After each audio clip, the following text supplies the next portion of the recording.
All right, guys, we're going to go ahead and get started. First of all, thank you guys so much for being here.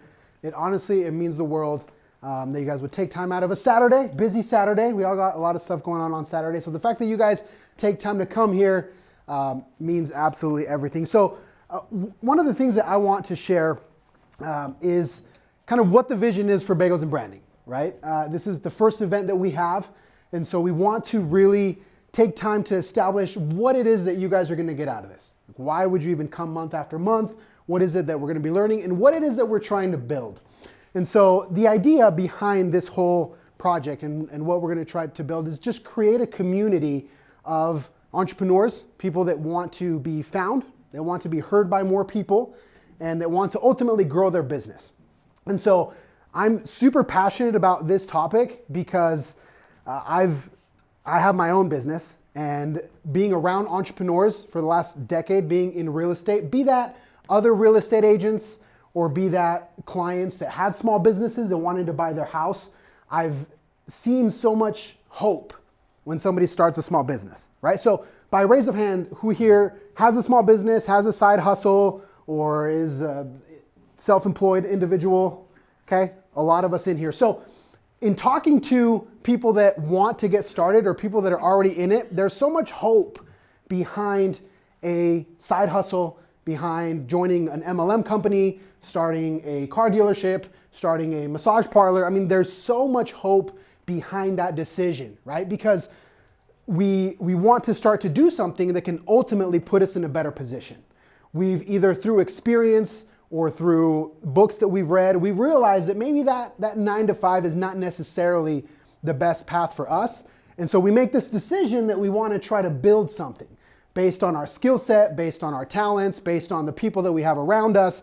And so there's so much hope behind it because ultimately we're trying to change our financial situation. We're trying to change where we live. We're trying to change something, right? And so for me, it's heartbreaking, the statistic for entrepreneurial success, right? You guys may have heard this in the past, but 95 to 97% of new businesses fail.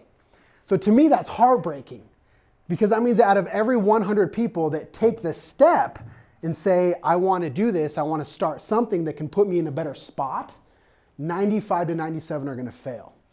And so that to me is just heartbreaking because there's so much hope behind it, right? There's so many dreams and trying to put your kids in a better position. There's just so much there emotionally behind that decision that when you realize that most are going to fail, it hurts, right? It really, really hurts. And so one of the things that I'm super passionate about is trying to reduce that statistic, right? Just putting our little grain of sand to try to help small business owners and entrepreneurs be a little bit more successful. And one of the things that I've learned building my own brand in real estate is that it's all about attention. It's all about how can you convey what you do, right? The product that you sell, the agency that you have, your cars that you have on your lot, your massage service, whatever it is, how can you communicate that effectively to the marketplace in a way that resonates?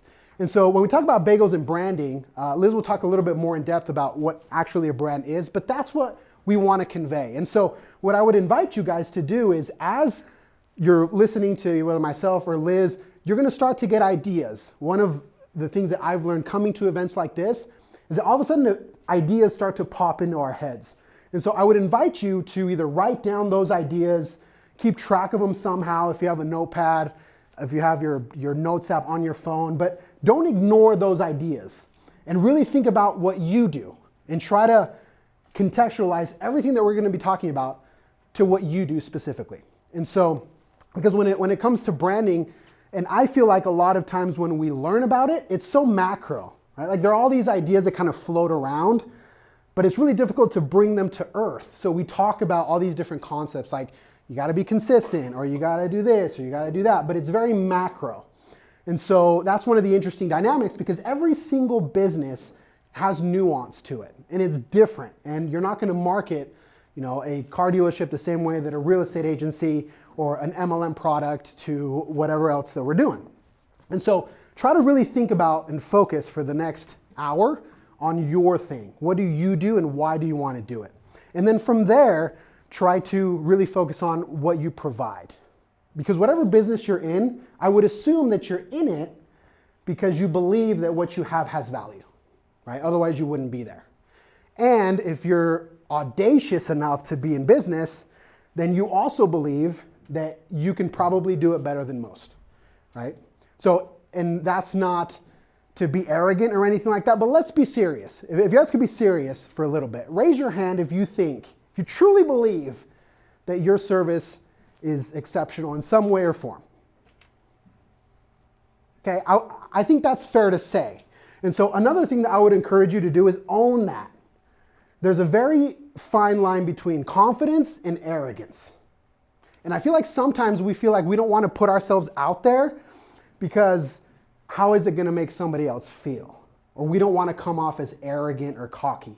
And I think that those are two very different concepts. If you're arrogant, it means you're putting somebody else down, right? I'm using my platform to say I'm better than you, and I want you to know that I'm better than you, to make you feel bad. Versus, if you're just confident, then you communicate that to the marketplace without feeling that you need to put other people down, right? There's a quote that I love. It says there's two ways to build the tallest building in town. One, you can just build it, work hard to build it, or you can work to tear down all the other buildings that are around you. Okay, and so that's kind of the essence of what we want to do. We don't want it to just be purely theoretical. We want to bring speakers that have had success and that can really teach us technical things, how to take all those ideas that are in the sky and bring them down to earth. And so in the spirit of that, I want to share what I call my core four for branding. It's kind of what I tried to focus on. And the reason why I want to share it is because these four concepts we really want to go deep on as time goes on.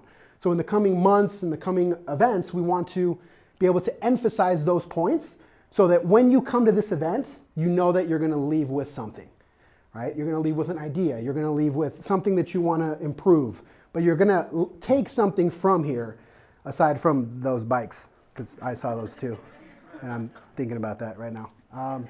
But we want you to be able to take something home. We don't want it to just be one of those where you go sit and like, yeah, that's cool what they said. I love it. You take the bagels and you go home. But what can you do tomorrow to do something different?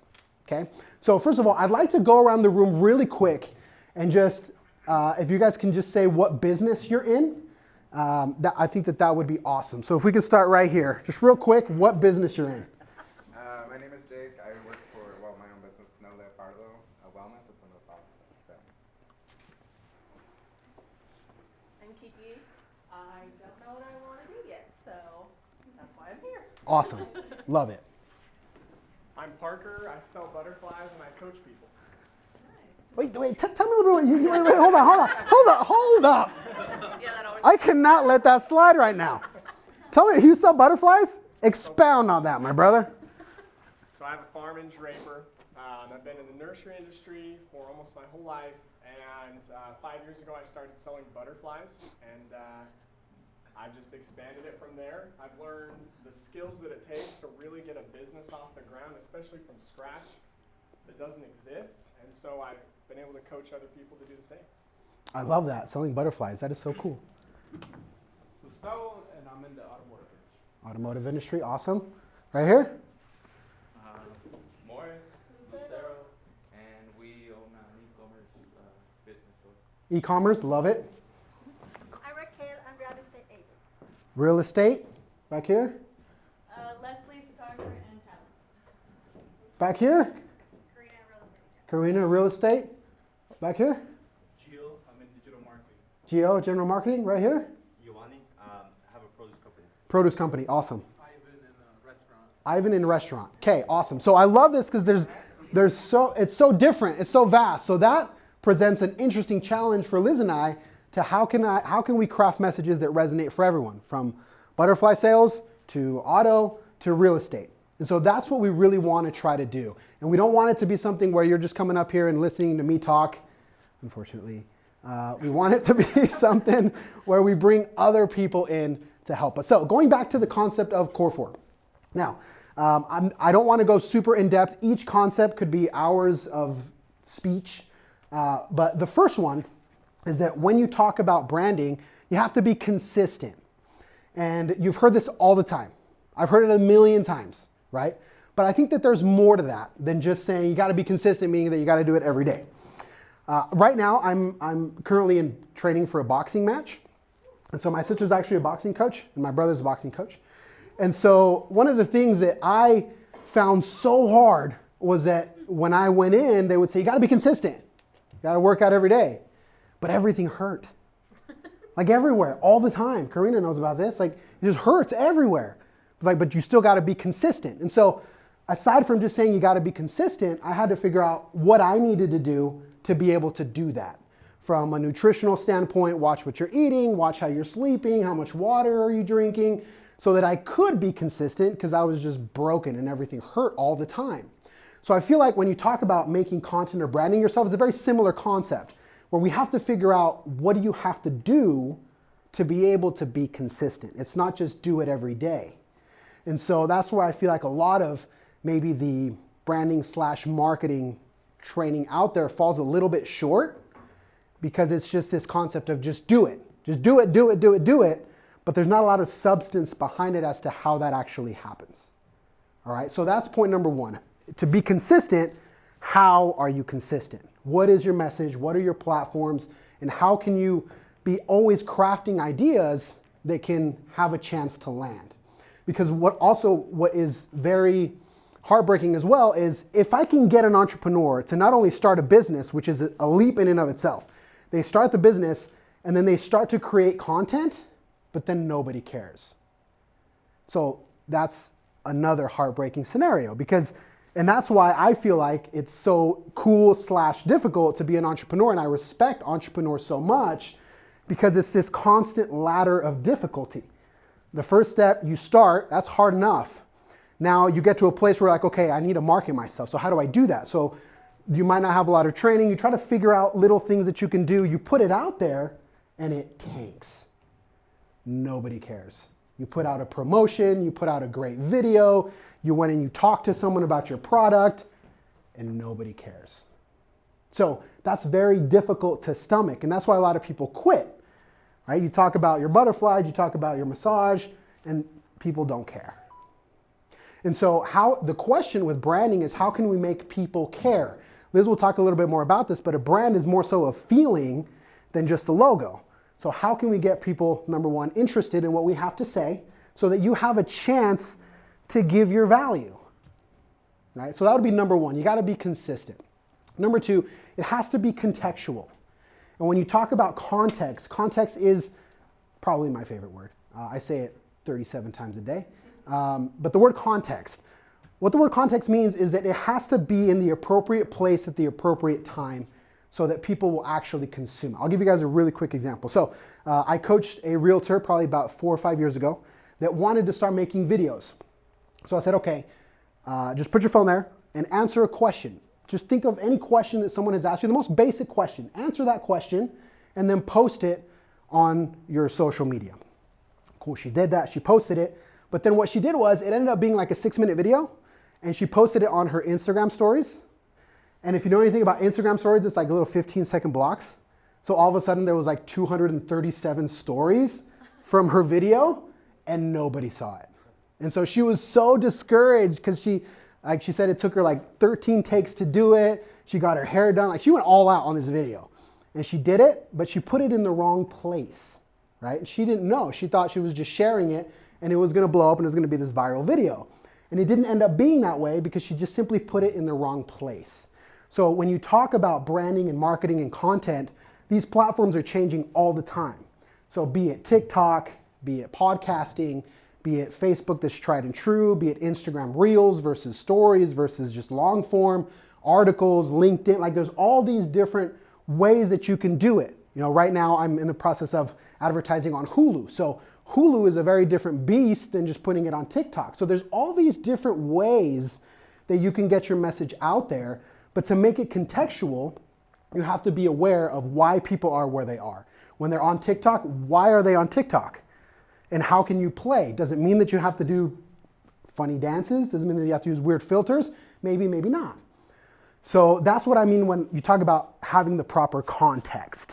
It's where am I going to play and what's the voice that I'm going to convey?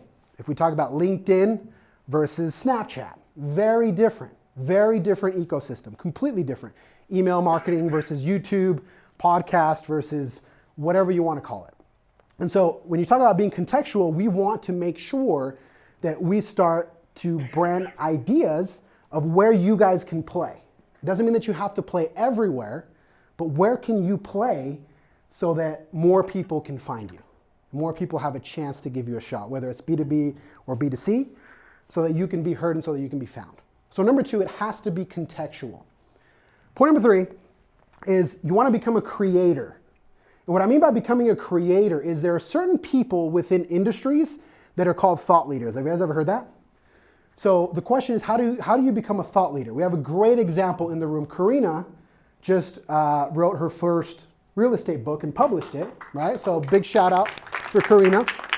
And I had her on my podcast and we were talking about how different that is. Because as a society, we really admire authors. When you take the word authority, the word author is in there. So everybody can have a Facebook page, everybody can have a YouTube channel, but how many people actually write a book and have it published? We as a society put that on a pedestal, and it creates authority. It puts you in a position where now you have a voice. And so similar things like that, where now she is a published author in the real estate space. Very few agents can say that. And so again, it comes back to where can you play?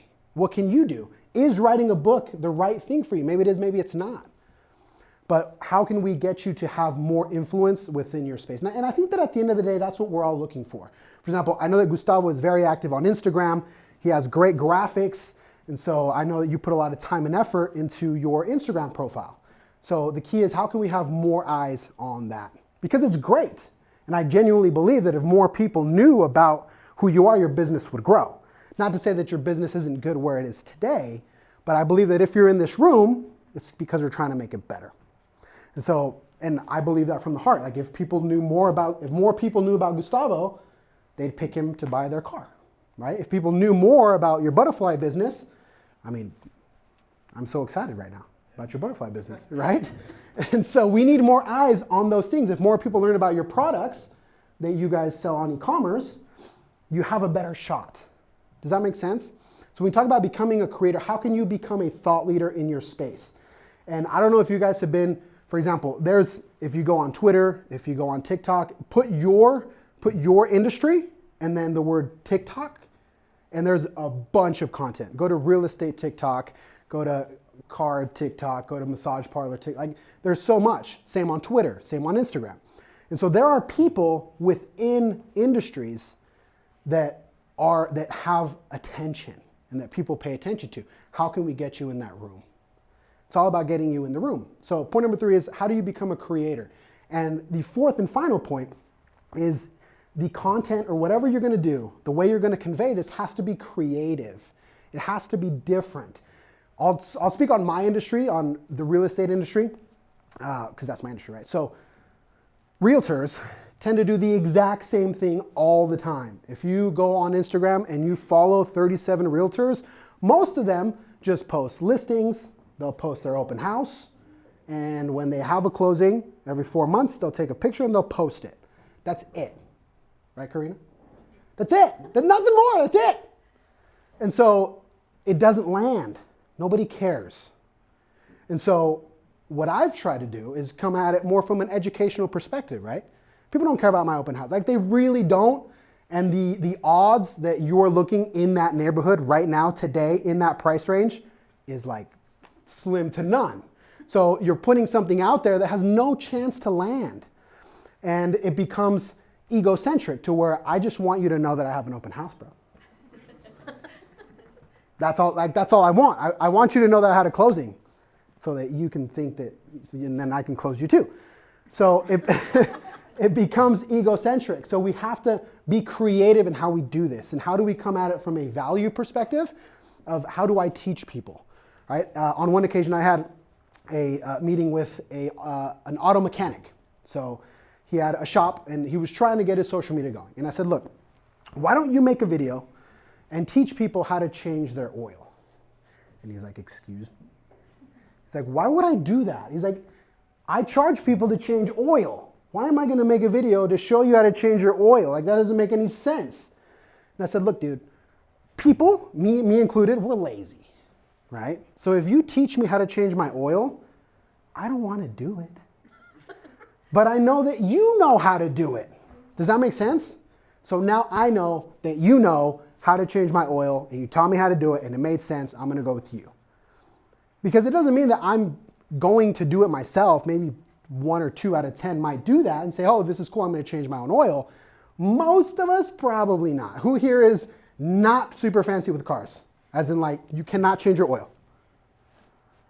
You see what I mean? So if you saw a video that's a good video of someone teaching you how to change your oil, does that make that mechanic a little bit more trustworthy? Raise your hand if the answer is yes. That's it, right? So the same thing with you. That's all it is, guys. And so, again, what we want to do is create a community where people can come, they know that they're going to learn something new, something valuable. They're going to start to get ideas about their side hustle, their business, to be able to implement later. And not only that, but you're going to meet people. I just found out he's a massage therapist. I'm training for boxing. Everything hurts all the time. So I'm like, hey, what's up, bro? Like, how you doing? Right? So there you go. And so that's kind of the idea, right? Because we don't want this to just be a pure seminar. So where you come, you sit, you leave. We want to always have the first 30, 45 minutes to talk to each other, meet somebody new, and see what they're up to, see what they do. Because another thing, I run an organization that's called the Utah Podcast Coalition. And so the reason why we started that was because podcasting is very lonely. It can be very lonely. It's just you and a mic, and then your mom listens sometimes. She doesn't listen to my show, but there's not that many. At first, nobody's listening. And so it's very difficult for a new podcaster to do those 4 things, to be consistent, to be contextual, because they feel like nobody's listening. And so we started that community to bring podcasters together and say, hey, you know what? All of us in this room have the same goal. Our podcasts have different topics. We have different colors, different logos, different, whatever the case may be. Some are interview setups, some are solo casts, but we're all trying to do the same thing, which is tell our story and have more people hear us.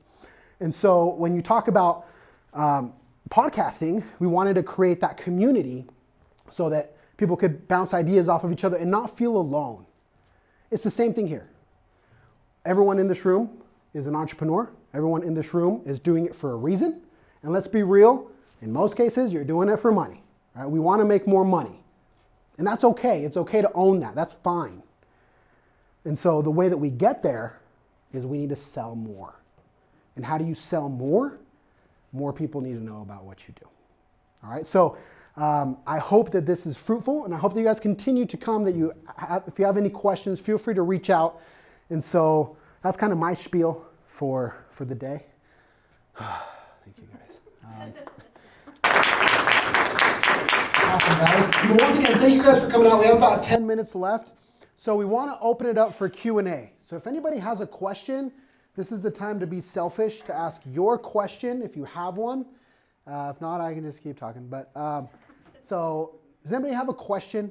Question about you're doing, your thoughts, your ideas? Go ahead. So, working in digital marketing, I mostly work with Hispanic businesses, and my job is trying to convince them why they need to adapt to our area here. It's a lot different than going out to some of the Latin countries where everything's so condensed. What I have a hard time explaining is how I can get them to tell me what their brand is when they're so little into what they know what branding to do. Yeah, I love that. One of the things that I found is a lot of people don't even know. That's where Liz comes in, right? Because a lot of people don't even know they start to sell something because they can make it, they have some sort of talent, so they cook really good or whatever it is. So they start a business based on a talent. But the talent is the product in most cases. The skill set of marketing and branding is not there. So that's where you're valuable, because people can make great tamales, but they're not branders, they're not marketers. And so I found the exact same thing. It's difficult to get people to buy into this until they realize that it's the only way to get attention. When people realize that it's the only way to get attention and to have good attention, people start to buy in. I have the experience with realtors. Realtors are we're so egotistical, right? It's really bad. We are a little bit. I am. She's not. I am. And here's why I say that. Because every agent I talk to, and I'll connect this back to your question, they don't want to be on video. They don't want to be on video. They don't like how they look. They don't like how they sound. They have a weird tooth, like they got a zit. They don't want to be on video. But if I can show them that that's the most effective way for them to get attention, and then that attention can bring them clients, which is what they're ultimately looking for, it changes. It changes. So when you talk about Hispanic businesses, I think that could be a play of just trying to get them to understand of what they're communicating, because so much effort and time is put into their craft. It's all into their craft. For example, we know the owners of Bagels. Bagels is a strong brand. Who here hasn't been to Bagels? But they are so consumed with the day-to-day. I mean, they still work 10 hours a day in their restaurant. So they don't have a lot of time to think about their brand or their whatever, their marketing, their website. So I think you can maybe try to play it that way, of try to help people understand that that's the only way to get attention, is to listen to this stuff so that they can then have a chance to convert. You have something to add, Liz? Yeah. So that's a great question. I think that's a big problem, especially with the Latino community, right? They need to be educated. They need to know what's better for them, right? And I think in that case, you have to sit down with them and really say, do you trust me? Because you're the expert, right? They don't know anything. There's a reason why they're calling you and they're setting a consultation with you. So you have to say, okay, what do you do? Okay, I get what you're doing. Do you trust me? This is my service and this is my price, right? And I know there's 3 questions to ask is, what do you do it? Why do you do it? And what does it matter? Why do you do it? Why do you do it? What's the meaning behind what you do, right? Why do you do it? Why did you start? Like you said, tamales are great, right? But you're the expert. Think about that and things are going to change for you. Cool. Any other questions? Someone else? No? All right, guys. Yes, go ahead. Who's number 4? When you were... So number 4 is to become a creator. Oh boy. We're dead. We're dead. This event is not working right now. Wait, Anyways. so hold this. So you got to be consistent. It's got to be contextual. You want to become a creator in your space. VCV 3, and then the last one is whatever you put out has to be creative. It's got to be different. It can't just be the same old, right? So the creator side is how to become an authority in your space. The person that critiques the industry, the person that comments on the industry, the person that advises on the industry, whatever industry that is. So if we talk about being a massage therapist, what's a strong brand? You coach other massage therapists. Like when you're the coach of the coach, that's legit, right? When you coach the coach, that's cool. So in your case, you advise other people that are in the same space. And it seems counterintuitive because you're like, we're competing, bro. Like if you show me how to sell a lot of cars, and a lot of people struggle with that concept, but you're building authority. When people see that you are the one that's holding an event for people that are auto dealerships and you're teaching them how to sell, you're teaching the teacher. That's brand. Does that make sense? So it's got to be consistent. It's got to be contextual. You got to become a creator. Whatever you put out has to be creative, and it's got to be different. It's got to make a splash. I also want to mention something. Consistency is key, but don't think about what you're going to post. Is this good enough? Does this look good, right?